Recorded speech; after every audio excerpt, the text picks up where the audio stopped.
सो है गाइस, आज की स्टूडियो में हम इम्पोर्टेंट एमसीक्यूज़ को देखेंगे। ये जो एमसीक्यूज़ हैं ये यूपीएससी, जेके पीएससी, जेके एसएसबी और भी जो बाकी हमारे एग्ज़ाम्स हैं उन एग्ज़ाम्स के लिए ये एमसीक्यूज़ बहुत ही इम्पोर्टेंट हैं। नाउ आगे बढ़ने से पहले आपसे रिक्वेस्ट है, प्लीज़ वीडियो को लाइक करना और चैनल को सब्सक्राइब करना। नाउ क्वेश्चन क्या बोलता है, आयरन ओर के रेफरेंस में हमें इन स्टेटमेंट्स को कंसिडर करना है। स्टेटमेंट नंबर 1, हेमाटाइट जो है ये एक मोस्ट वाइडली यूज टाइप है आयरन ओर की इंडिया में। बेलाडीला जो है ये जो माइन है क्या ये झारखंड में लोकेटेड है? तो कितने स्टेटमेंट करेक्ट हैं? One only, two only, both one and two, neither one nor two. तो इसका जो सही आंसर है वो ऑप्शन ए है, यानी कि वन ओनली। अगर हम बात करें हेमाटाइट की तो ये most widely used iron ore है इंडिया में, और बेलाडीला जो है ये छत्तीसगढ़ में है ना कि झारखंड में। ठीक है, नेक्स्ट क्वेश्चन की बात करते हैं। अक्राइलोनाइट्राइल ये रिसेंटली न्यूज़ में देखने को मिला in context of Sterns moon Titan. तो ये किस चीज़ के प्रोडक्शन में हम इसका यूज़ करते हैं? Fertilizers, nuclear fuel, pharmaceutical antibiotics या फिर प्लास्टिक्स एंड सिंथेटिक रबर। तो इसका जो सही आंसर है वो ऑप्शन डी है, यानी कि प्लास्टिक्स एंड सिंथेटिक रबर में इसका हम यूज़ करते हैं। किसका? अक्राइलोनाइट्राइल का। ठीक है, नाउ नेक्स्ट क्वेश्चन की बात करते हैं। एंटी डंपिंग के रेफरेंस में, एंटी डंपिंग मेजर्स के रेफरेंस में हमें स्टेटमेंट्स को कंसिडर करना है। डंपिंग का मतलब होता है गुड्स का सेल करना फॉरेन मार्केट्स में लोअर प्राइस पे than their normal value. And अगर हम बात करें directorate general of trade remedies, ये मिनिस्ट्री ऑफ कॉमर्स के अंडर काम करता है। तो कौन कौन से स्टेटमेंट्स करेक्ट हैं? One only, two only, both one and two, neither one nor two. तो इसका जो सही आंसर है वो ऑप्शन ए है, यानी कि अगर हम बात करें वन ओनली। ठीक है, एंटी डंपिंग का मकसद होता है गुड्स का सेल करना फॉरेन मार्केट्स में at lower price than their normal value या ओरिजिनल वैल्यू। जो directorate general of trade remedies है ये फंक्शन करता है किसके अंडर? Ministry of commerce and industry. ठीक है, ministry of commerce and industry. Now next question की बात करते हैं। भव्या स्कीम के रेफरेंस में हमें ये सेगमेंट्स को कंसिडर करना है। इसका मकसद क्या है? Plug and play industrial parks को डेवलप करना अक्रॉस इंडिया। क्या इसको ओनली सेंट्रल गवर्नमेंट इम्प्लीमेंट करती है बिना स्टेट गवर्नमेंट के, बिना पार्टिसिपेशन ऑफ स्टेट? एंड क्या इसको लिंक किया है पीएम गति शक्ति इनिशिएटिव के साथ? तो कौन से स्टेटमेंट करेक्ट होते हैं? One and two only, two and three only, one and three only, one, two and three. तो इसका जो सही आंसर है वो ऑप्शन सी है, यानी कि वन एंड थ्री ओनली। ठीक है, वन एंड थ्री ओनली। तो इसको इम्प्लीमेंट करते हैं दोनों सेंटर एंड स्टेट मिलकर। ठीक है, सेंटर प्लस स्टेट दोनों मिलकर इसको इम्प्लीमेंट करते हैं। तो इसको डेवलप किया है ताकि plug and play industrial parks को बनाया जाए। इसको लिंक किया है पीएम गति शक्ति इनिशिएटिव के साथ। ठीक है, नाउ नेक्स्ट क्वेश्चन की बात करते हैं। पॉलीमर्स के रेफरेंस में इन स्टेटमेंट्स को कंसिडर करना है। क्या पॉलीमर्स क्रूड ऑयल और नेचुरल गैस से निकलते हैं? अगर प्राइस इंक्रीज होगी पॉलीमर्स की तो कॉस्ट पुश इन्फ्लेशन जो है वो यहाँ पे होगी। तो कितने स्टेटमेंट्स करेक्ट हैं? यहाँ पे कॉस्ट पुश इन्फ्लेशन है, दूसरा कॉस्ट पुल इन्फ्लेशन है। नाउ स्टेटमेंट्स की बात करें, one only, two only, both one and two, neither one nor two. सही आंसर अगर हम देखें तो इसका सही आंसर ऑप्शन सी है, यानी कि बोथ वन एंड टू। ठीक है, ये जो पॉलीमर्स हैं ये क्रूड ऑयल और नेचुरल गैस से निकलते हैं। ऑब्वियसली अगर प्राइस इंक्रीज होगी तो कॉस्ट पुश इन्फ्लेशन इससे होगी। ठीक है, next question. Cotton corporation of India, इसके रेफरेंस में हमें इन स्टेटमेंट्स को कंसिडर करना है। क्या ये ministry of commerce and trade के अंडर फंक्शन करता है? ठीक है। क्या इसकी रिस्पॉन्सिबिलिटी है कॉटन को प्रोक्योर करना मिनिमम सपोर्ट प्राइस पे? तो कितने स्टेटमेंट्स करेक्ट हैं?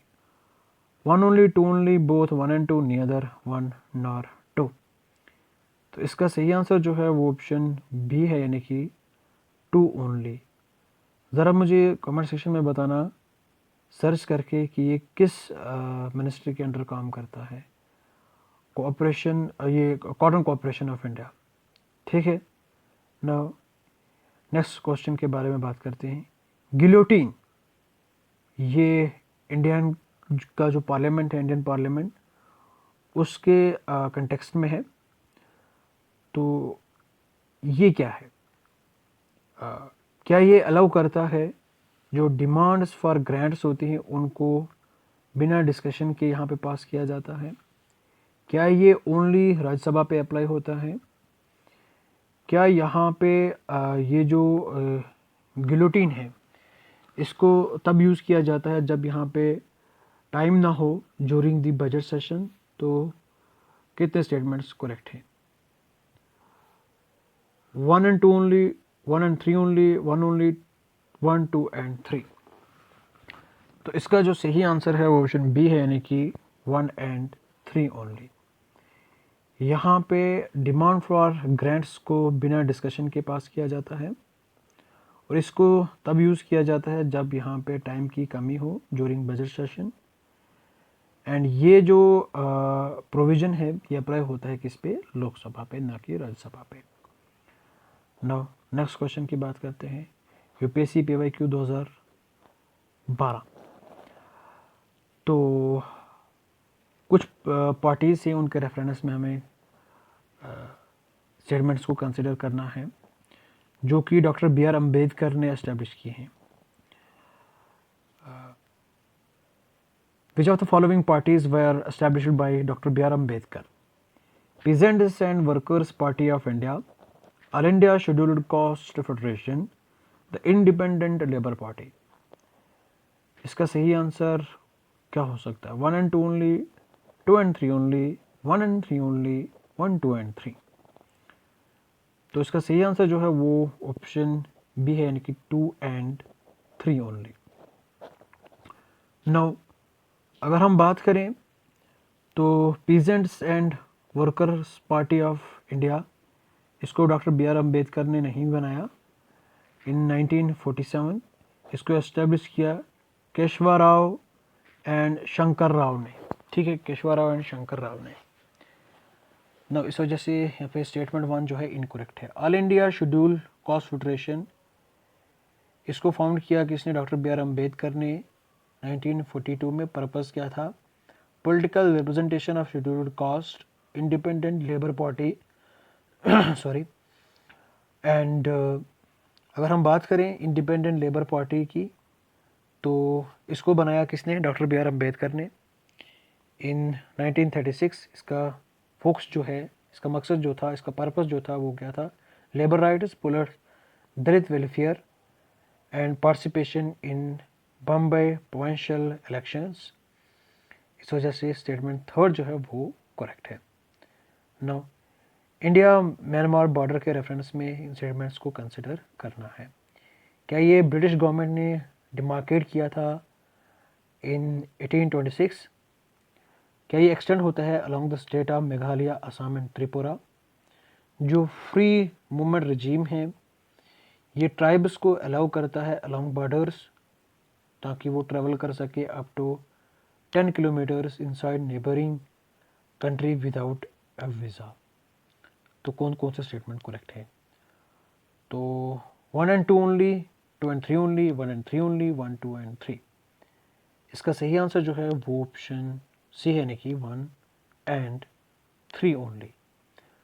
तो अगर हम बात करें, इसको एक ट्रीटी के साथ यहाँ पे डिमार्केट किया, treaty of Yandabo 1836, British East India company and Burma, यानी कि म्यांमार के दरमियान ये ट्रीटी हुई थी।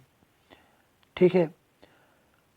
नाउ इंडिया म्यांमार बॉर्डर जो है पास होता है थ्रू अरुणाचल प्रदेश, नागालैंड, मणिपुर, मिजोरम। ANMM, ठीक है, ए से अरुणाचल प्रदेश है, तो ना कि मेघालय, असम और त्रिपुरा। इस वजह से स्टेटमेंट थर्ड करेक्ट है, ठीक है। फ्री मूवमेंट रिजीम जो है इसके थ्रू अलाउ किया जाता है, ट्राइब्स को वो ट्रैवल कर सकते हैं 10 किलोमीटर बिना वीज़े की, ठीक है। इथनिक और कल्चरल टाइज को लेकर, based on ethnic and cultural ties between across border. Now next question क्या बोलता है, one of the following pulse does not help in restoring soil fertility. कौन सी पल्स ऐसी है जो कि सॉइल फर्टिलिटी को रेस्टोर नहीं करती? ऑप्शन ए, स्टेटमेंट 1 क्या बोलता है, मूंग, ग्राम, पीज एंड अरहर। इसका सही आंसर जो है वो ऑप्शन 4 है, यानी कि अरहर जो है ये सॉइल फर्टिलिटी को रेस्टोर करने में हेल्प नहीं करता, ठीक है। Now UPSC PYQ 2020 with reference to the pulse production in India, consider the following statements। In statements को कंसिडर करना है। Black gram can be cultivated as both kharif and rabi crop. Green gram alone accounts for nearly half of pulse production, ठीक है। Last 3 decades की अगर हम बात करें, जो प्रोडक्शन है खरीफ पल्सेस का वो इंक्रीज़ हुआ है, और जो प्रोडक्शन है रबी पल्सेस का क्या वो डिक्रीज़ हुआ है। तो कौन कौन से स्टेटमेंट्स करेक्ट है? 1 only, 2 and 3 only, 2 only, 1, 2 and 3। तो इसका मैं आपको शॉर्ट में आंसर बताऊं, इसका जो करेक्ट आंसर है वो ऑप्शन ए है, यानी कि 1 ओनली, ठीक है। 1 ओनली इसका स्टेटमेंट आंसर है, ठीक है। तो ये जो ब्लैक ग्राम है इसको हम बोथ एज खरीफ और रबी की तरह यहाँ पे क्या करते हैं, कल्टीवेट करते हैं। वहीं अगर हम स्टेटमेंट 2 की बात करें, स्टेटमेंट 1 मैंने बता दिया, स्टेटमेंट 2 की अगर हम बात करें, green gram moong alone accounts for nearly half of pulse production, ये गलत है, ठीक है। तो जो चना होता है, चना जो है ये लार्जेस्ट प्लस क्रॉप है इंडिया में, कंट्रीब्यूट करता है 40% प्लस प्रोडक्शन टोटल आउटपुट का, ठीक है। आई बात समझ में? No. Statement third, kharif pulses last 3 decades में अगर हम बात करें तो kharif pulses but rabi pulses, reality जो है इसकी बोथ खरीफ और रबी पल्सेस इनका प्रोडक्शन इंक्रीज़ हुआ है over time. In fact rabi pulses ये कंट्रीब्यूट करती है 60% ऑफ टोटल आउटपुट, इसमें ग्राम और चना मसूर है, ठीक है। तो रबी पल्सेस इंक्रीज़ हुई हैं, ना कि डिक्रीज़। Final answer 1 only. आई बात समझ में? कुफरी जमुनिया, रिसेंटली ये न्यूज़ में देखने को मिला, तो ये क्या है? क्या ये न्यू वैरायटी है वीट की, जिसको डेवलप किया है फॉर ड्राई रीजन? क्या ये पर्पल पोटैटो वैरायटी है जिसको डेवलप किया है इंडिया में? क्या ये हाइब्रिड मैज सीड से जो कि पेस्ट रेजिस्टेंट है? क्या ये स्कीम है फॉर पोटैटो फार्मर्स की? तो ये क्या है बताओ? कुफरी जमुनिया, इसका सही आंसर जो है वो ऑप्शन बी है, यानी कि ये एक पर्पल पोटैटो वैरायटी है जो कि इंडिया ने डेवलप की है। Now purple potatoes are rich in which of the following compounds, जो कि इसके कलर के लिए रिस्पॉन्सिबल है और हेल्थ बेनिफिट्स के लिए रिस्पॉन्सिबल है? ऑप्शन ए क्या बोलता है, lycopene, option C carotene, option D flavonoids, option D anthocyanins. तो इसका सही आंसर क्या हो सकता है? इसका सही आंसर जो है वो ऑप्शन डी है, यानी कि एंथोसायानिन। इसकी वजह से इसका कलर जो है वो पर्पल है और इसके हेल्थ बेनिफिट्स भी हैं। ठीक है। Next question, Mahad Satyagraha 1927 led by doctor B R Ambedkar was primarily related to, ये किसके रिलेटेड है Mahad Satyagraha? Salt tax protest, temple entry movement, access to public water sources, land redistribution. तो इसका सही आंसर जो है वो ऑप्शन सी है, यानी कि access to public water sources. Now next question की बात करते हैं। Free movement regime between India and Myanmar allow करता है बॉर्डर रेजिडेंट्स को to travel without visa up to what distance, कितना डिस्टेंस? ऊपर मैंने बताया 5 किलोमीटर, 10 किलोमीटर, 16 किलोमीटर या 25 किलोमीटर। इसका सही आंसर जो है वो ऑप्शन बी है, यानी कि 10 kilometre. Which of the following states share border with Iran, with Myanmar? Option A Arunachal Pradesh, Nagaland, Manipur, Mizoram. तो इसका और फिफ्थ है असम। तो इसका सही आंसर जो है वो क्या हो सकता है? 1, 2, 3 एंड 4, 2, 3 एंड 5, 1, 4 एंड 5 या फिर ऑल ऑफ द अबव। इसका सही आंसर जो है वो ऑप्शन 1, 2, 3 एंड 4, असम जो है वो बॉर्डर शेयर नहीं करता। The relief scheme launched by the government of India is primarily related to, relief scheme को रिलाइफ स्कीम जो है इसको गवर्नमेंट ने लॉन्च किया, ये किसके रिलेटेड है? Agricultural subsidies, rural employment generation, banking reform या फिर एक्सपोर्ट क्रेडिट इंश्योरेंस सपोर्ट। तो इसका जो सही आंसर है वो ऑप्शन डी है, यानी कि एक्सपोर्ट क्रेडिट इंश्योरेंस सपोर्ट। ठीक है। Now under the India Myanmar pulse agreement which of the following pulses are primarily imported by India? India Myanmar का यहाँ पे पल्स एग्रीमेंट हुआ है, तो इंडिया कौन कौन सी पल्सेस को यहाँ से इंपोर्ट करेगा म्यांमार से? Wheat and rice, toor and urad, maize and barley, gram and lentils. तो इसका जो सही आंसर है वो ऑप्शन बी है, यानी कि तूर एंड उड़द। आई बात समझ में? विच of the following crop improve soil fertility bye fixing atmospheric nitrogen? तो कौन से यानी कि क्रॉप्स एटमॉस्फेरिक नाइट्रोजन को फिक्स करते हैं और इससे सॉइल फर्टिलिटी जो है वो इम्प्रूव होती है? Option A wheat, B rice, C pulses, D sugar cane. Obviously यहाँ पे सही आंसर जो है वो ऑप्शन सी है, यानी कि पल्सेस। ठीक है। रास लफान रिसेंटली ये न्यूज़ में देखने को मिला, ये किसके साथ एसोसिएटेड है? LNG एक्सपोर्ट फैसिलिटी, रियर अर्थ माइनिंग, न्यूक्लियर पावर प्लांट या फिर solar energy hub.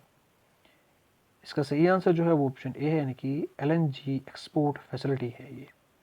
I hope आपको ये MCQs पसंद आए होंगे।